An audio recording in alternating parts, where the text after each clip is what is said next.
ഉറിയിൽ നിന്ന് കട്ടെടുത്തിട്ട് കഴിക്കുന്ന ഒരു ഉണ്ണിക്കണ്ണന്റെ കഥയാണ് കേട്ടോ പറയുന്നത്. ഈ ഉണ്ണിക്കണ്ണൻ എന്ന് പറയുന്നത് നല്ല കുറുമ്പനാണ്. ഒപ്പത്തിലുള്ള കുട്ടികൾ 32 പേരുണ്ടെന്നാ. അവരെല്ലാവരും കൂടെ ഓരോ ദിവസവും നേരം വിളിച്ചാവുമ്പോൾ ഓരോ ഗ്രഹങ്ങളിൽ എത്തിയിട്ട് എന്തെങ്കിലുമൊക്കെ കുറുമ്പുകൾ കാണിക്കുന്നതാണ് പതിവ്. അപ്പൊ എല്ലാ ദിവസവും ഓരോരോ പരാതികളായിട്ട് യശോദാമ്മയുടെ അടുത്തേക്ക് ഗോപികമാര് വരാറുണ്ട് കേട്ടോ.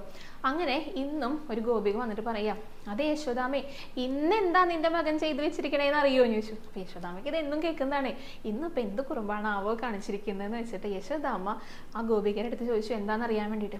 അതെ, എനിക്കറിയാം നിന്റെ മകൻ ഇന്ന് എന്തായാലും വരുന്നു കൂട്ടുകാരുമായിട്ട്. അപ്പൊ ഞാൻ എന്താ ചെയ്തതെന്ന് അറിയോ? ഇന്ന് കാച്ചിയ പാല് ഞാൻ ഉറിയിൽ കെട്ടിയിട്ടാ വെച്ചിട്ടുണ്ടായിരുന്നേ. എന്നിട്ട് ഞാനൊരു ഭാഗത്ത് നീങ്ങി നിന്നിട്ട് നിരീക്ഷിക്കുക അവർ വരുന്നുണ്ടോന്ന്. അപ്പതേ എല്ലാവരും കൂടെ ഒരു പടയായിട്ട് വന്നിരിക്കണു. എന്നിട്ട് വന്ന പാടയിൽ നോക്കിയപ്പോൾ ഇത് മുകളിലല്ലേ കെട്ടി തൂക്കിയിരിക്കുന്നേ, എത്തില്ലല്ലോ. അങ്ങനെ നിന്റെ മോൻ എന്താ ചെയ്തെന്നറിയോ? ഒരു പീഠം ഇങ്ങോട്ട് വലിച്ചു കൊണ്ടുവന്നിട്ടിട്ട് അതിന് മുകളിൽ കയറി നോക്കി. എന്നിട്ടും എത്തണില്ല. എന്തൊരു ബുദ്ധിയാണെന്നറിയോ നിന്റെ മകനെ. അപ്പോൾ ബാക്കിയുള്ള എല്ലാ കുട്ടികളെയും വിളിച്ചു. എന്നിട്ട് അതിന് മുകളിൽ കയറ്റി നിർത്തിയിട്ട് അവരുടെ തോളിൽ കയറി നിന്നു. അപ്പോഴാണ് എനിക്ക് മനസ്സിലായത് ഇത്രയധികം ബുദ്ധി നിന്റെ മകനുണ്ടോന്ന്. എന്താ ചെയ്തേന്നറിയോ? ഒരു വടി അവരോട് എടുത്തു കൊണ്ടുവരാൻ പറഞ്ഞു. എന്നിട്ട് തൻ്റെ പട്ടുകോണ കഴിച്ചിട്ടേ, ഞാനാണെങ്കിലോ ഈ കുടങ്ങൾ ഇങ്ങനെ കെട്ടിവെച്ചിട്ടുണ്ടല്ലോ, അതിലെ ഒരു മണി ഇങ്ങനെ തൂക്കിയിട്ടിട്ടുണ്ടായിരുന്നു. ഇവരെങ്ങാനും തൊട്ട് കഴിഞ്ഞാൽ ആ മണി ഇങ്ങനെ അടിക്കൂലോ, അപ്പൊ അറിയാൻ വേണ്ടിയിട്ട്. അപ്പൊ ഇവൻ ആദ്യം ചെയ്തത് ആ തോളിൽ കയറി നിന്നിട്ട് പട്ടുകോണം അങ്ങടെ ഊരി. നീ അതൊക്കെ ഉടുപ്പിച്ചിട്ടല്ലേ വിട്ടുണ്ടായിരുന്നേ. എന്നിട്ട് ഈ മണിയുടെ നാക്ക് അങ്ങടാ കെട്ടിയിട്ടു. പിന്നെ ശബ്ദം വരില്ലല്ലോ.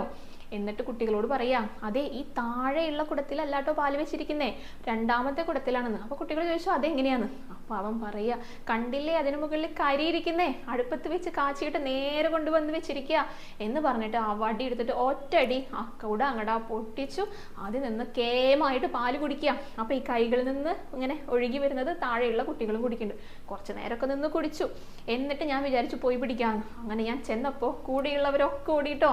ഇവൻ താഴെ വീണുണ്ടോ എന്ന് നോക്കിയപ്പോ താഴെയൊന്നുമല്ല, ഉറിയുടെ മുകളിൽ ഇങ്ങനെ അള്ളി പിടിച്ച് കെടുക്കുക. ഓടിച്ചെന്ന് ഞാൻ പിടിച്ചു. അപ്പൊ എന്താ ചെയ്തതെന്നറിയോ യശോദേ? ഈ വായിൽ നിറച്ച് വെച്ചിരിക്കുന്ന പാലേ എൻ്റെ കണ്ണിലേക്ക് അങ്ങടാ ഊതി. എൻ്റെ കണ്ണിനാണെങ്കിൽ കുറച്ച് ദിവസമായിട്ട് അസുഖം വന്നിട്ട് വേദനയൊക്കെ ആയിട്ട് ഇരിക്കുകയായിരുന്നു ഞാൻ. അത് കേട്ടപ്പോൾ യശോദാമ്മയ്ക്ക് ഭയങ്കര പേടിയായിട്ടോ. അയ്യോ, എന്തെങ്കിലും ബുദ്ധിമുട്ടുണ്ടായോ?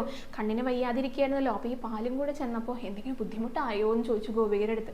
അപ്പോൾ ഗോപിക പറയാം, അതല്ലേ യശോദാമ്മയെ അതിശയം, ആ പാല് കണ്ണിൽ കൊണ്ടപ്പോൾ എൻ്റെ അസുഖമൊക്കെ എൻ്റെ ദീനമൊക്കെ അങ്ങടാ മാറി, ഇപ്പം നല്ല സുഖമുണ്ട് എന്ന് പറയുകയാണ് ആ ഗോപിക യശോദാമ്മയുടെ അടുത്ത്.